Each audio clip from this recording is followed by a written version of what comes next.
You're listening to Career Interrupted. I'm your host, Joy Foster. And today we have Claire Hong from ITV. She is a social media specialist and she has had the journey of all journeys with career interruptions. So, Claire, welcome to the show. Let's just start by talking about your career interruptions. I think you've had more interruptions than any guest I've interviewed so far. Gosh, I've had honestly a career that's like a roller coaster. So it's a bit mad.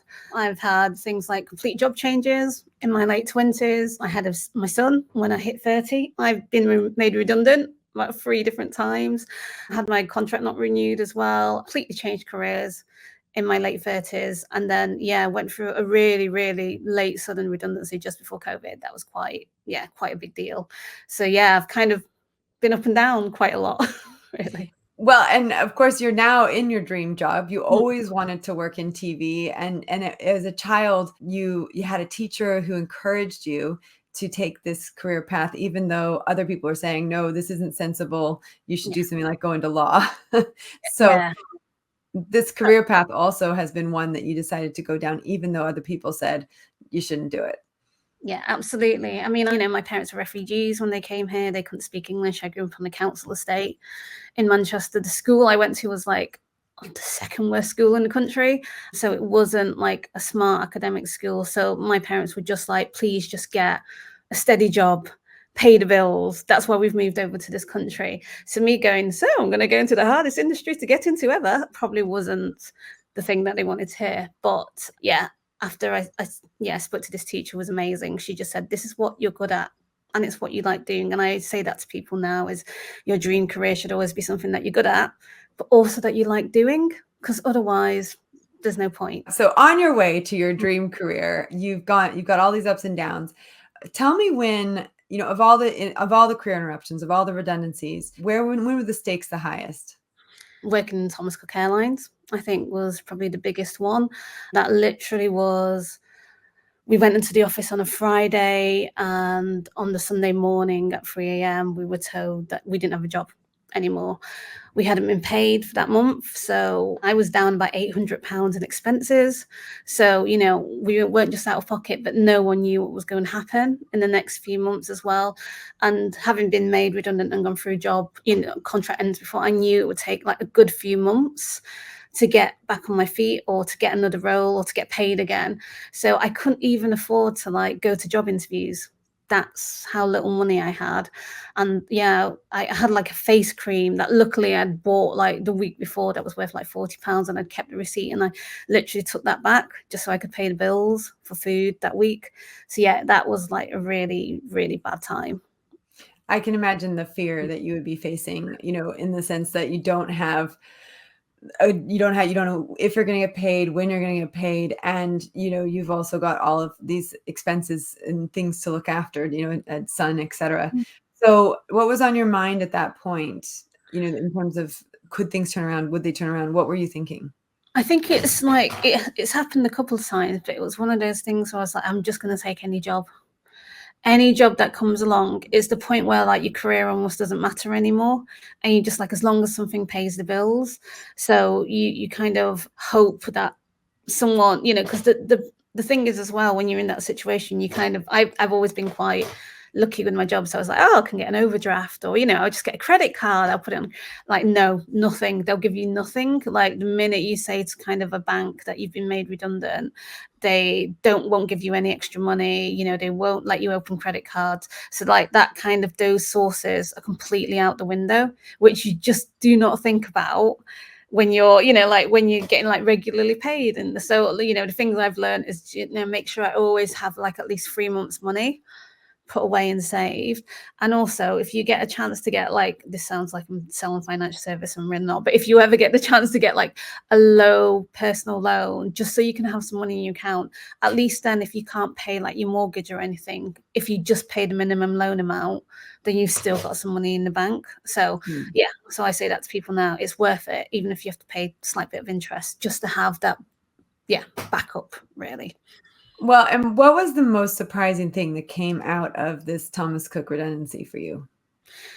So I guess the most surprising thing is the fact that it then led to my dream job, which I never thought it would, because I'd kind of gone, I'd gone TV to other things. I'd gone into marketing at this point. I'd gone back into TV for about 3 months, where I was living in London and my son was still in Manchester. So I was like commuting from London to Manchester. And then I'd gone into Thomas Cook and I was like, right, that's it. My career in TV is over. I am now a marketing person. I've gone into which is great. It was a brilliant job. And when that all collapsed, I was like, right, I'm just going to scrabble and get whatever I can. So I worked with a really great American company, but it was selling hard drives and it wasn't, what I kind of wanted to do. And I kind of knew it wasn't quite right. And then this job at ITV came up and I was like, oh my God, that would be amazing if I could get back into TV in this side of the world in Manchester. So the fact that came up, because I wouldn't have applied for it otherwise, I wouldn't have even known it was open otherwise. So that was, the massive surprise, is that, something bad can happen to you, but something really good can come out of it as well. So that was good. So, and tell us about this dream job, because you just celebrated your 4th anniversary there. Is that right? Yes, and nearly on my 5th, actually. So I've been here since February. And in that time, I've probably had a few different jobs at ITV, which I think is really good. So that job at the time was the digital executive producer of Coronation Street in Emmerdale. So it was like a really lovely, looking after the teams of 2 really iconic shows that everyone kind of knows about. And I literally started in week 1 and then COVID hit. So it was just, I did the rest of that job from home. I think I went into the office 3 times and then, ended up moving jobs again. But I was so lucky with that, really. And within ITV, you've had this wonderful career trajectory that you've been able to navigate. And like I said, you're about to celebrate your 5th anniversary there, which is incredible. Is there a core lesson that came out of this whole experience for you? It sounds a bit corny, but believing in yourself and trusting that, I think maybe I might not have applied for that job before. You know what I mean? Because I think there's a thing as well that we, especially as women, do, where we'll kind of go, right, we have to fit 100% of the job description before we'll go and apply for it. Whereas I think men, they say as long as they hit 60%, they'll try and blag the rest.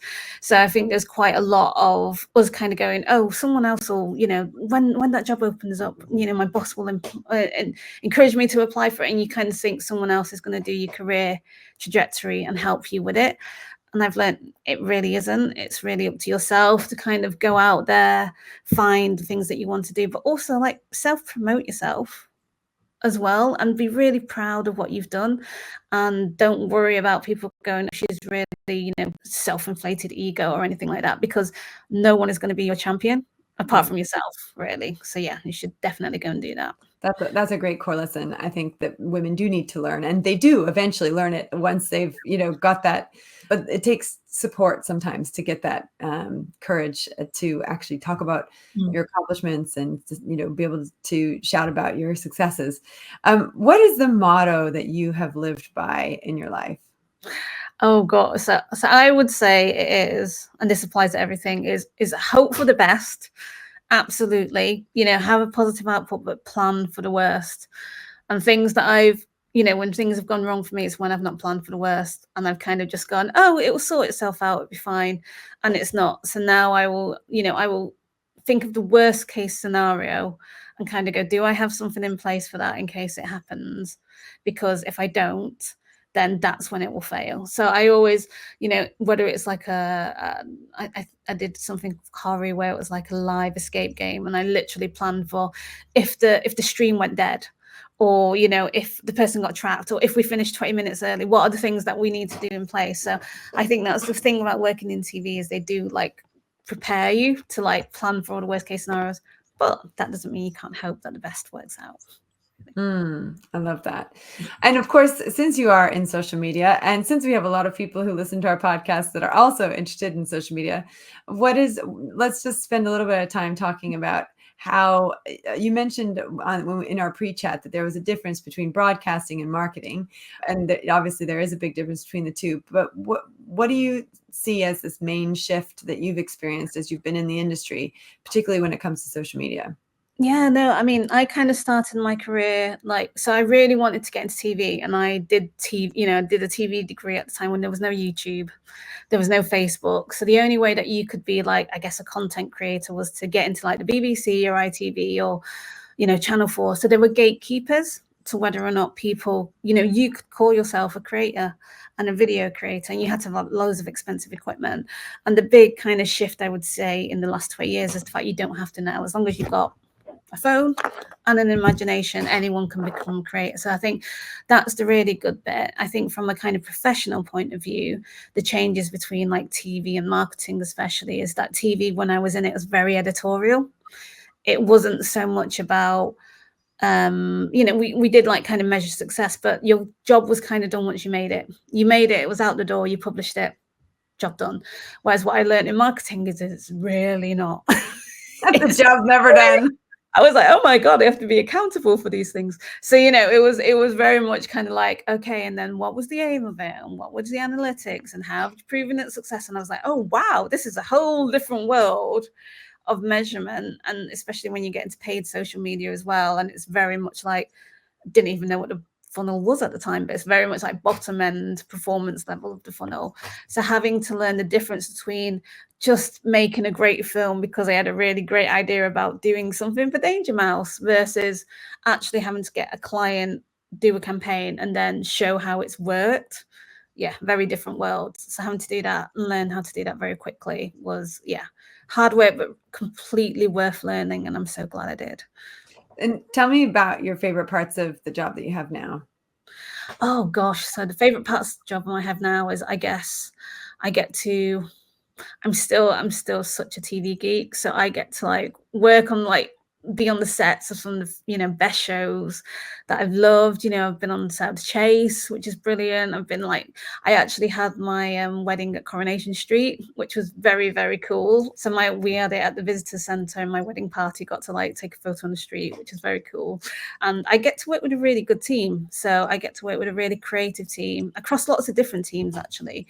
And that's the really good thing about ITV is, even though it's like, for us, everyone knows ITV is one company, but ITV Studios is actually like 60 different labels from across the world. So you're on one minute you might be doing something around an amazing drama with like an amazing star that's really well known, and then the next minute you might be doing like a little game show. You know what I mean? So like you're completely across like lots of different shows all the time.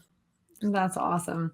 Well, thank you so much for coming on and telling your story. I think it's important for people to hear that you can find your dream job, even if you've had multiple career interruptions due to redundancy, having children, etc. And even you can change paths completely from one to another. And I really appreciate that you came on to share that. Oh, no, thank you for inviting me. It was really nice of this chat. All right. Well, that was wonderful to get to listen to Claire's story. I hope you enjoyed that as much as I have. And I hope that it helps you to realize what's possible for you. One of the things she said before we came live was, you need to realize that you know more than you think you know. And I think that's so important. So thanks for listening, and we'll catch you on the next Career Interrupted podcast.